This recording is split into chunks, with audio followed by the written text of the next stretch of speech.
అన్న ఈ SI constable ఈవెంట్స్కి ఎంత ప్రాక్టీస్ ఉంటే బెటర్ అనుకుంటున్నారు? ప్రసన్న, ఈవెంట్స్ 2 టైప్స్ ఉంటాయి, అంటే పీఈటీ, పిఎంటీ. పీఈటీ అంటే ఫిజికల్ ఎఫిషియన్సీ టెస్ట్, పిఎంటీ అంటే physical measurement test. Physical measurement test అంటే హైట్ మెజర్ చేయడం, చెస్ట్ మెజర్ చేయడం, ఇవి.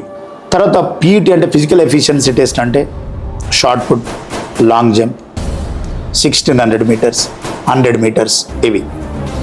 బట్ ఈ జనరల్గా ఎప్పటి నుండి ప్రాక్టీస్ చేయాలి అంటే, అది స్టూడెంట్కు ఆల్రెడీ కొంచెం ఫిజికల్గా ఫిట్ ఉన్నాడు అనిపిస్తే కొంచెం లేట్గా ప్రాక్టీస్ చేసినా ఏం లేదు.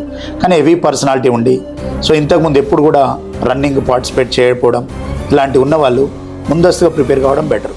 ఎందుకంటే పోయినసారి కన్ఫర్మ్గా జాబ్ వస్తుంది మాకు అనుకున్నటువంటి స్టూడెంట్స్ చాలామంది లాంగ్ జంప్ పోయింది, లాంగ్ జంప్ వెళ్ళిపోయింది.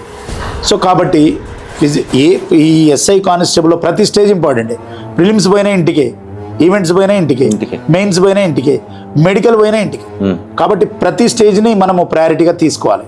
ఇక్కడ విషయం ఏంటంటే, నేను ఇప్పుడు ఎప్పటి నుంచి ప్రాక్టీస్ చేయాలనే స్టూడెంట్కి డౌట్ క్లారిఫై చేసే ముందు, వన్స్ నోటిఫికేషన్ వచ్చిన తర్వాత 3.5 monthsలో ప్రిలిమ్స్ ఉంటుంది. నోటిఫికేషన్ వచ్చిన తర్వాత 3.5 months 4 monthsలో ప్రిలిమ్స్ ఉంటే, ఆ 4 months ప్రతి ఒక్కరూ రివిజన్ మీద, అది రిటర్న్ మీదనే ఫోకస్ చేస్తారు. ఓకే, అంటే ప్రిలిమ్స్ క్వాలిఫై కావాలి కాబట్టి. ప్రిలిమ్స్ అయిపోయిన 1 monthలో రిజల్ట్ వస్తుంది, నెక్స్ట్ డేనే కీ చూసుకుంటారు. ప్రిలిమ్స్ అయిపోయిన వెరీ నెక్స్ట్ డే నుంచి గ్రౌండ్ ప్రాక్టీస్ చేస్తేనే అప్పటికప్పుడు చాలామంది క్వాలిఫై అవుతుంటారు. కొంచెం ఫిజికల్గా ఫిట్ ఉన్న వాళ్ళు. ఇంకా కొంతమంది మెరిట్ కావాలనుకుంటారు. మెరిట్ కావాలనుకున్న వాళ్ళు ముందు నుంచే ప్రాక్టీస్ చేయాలి.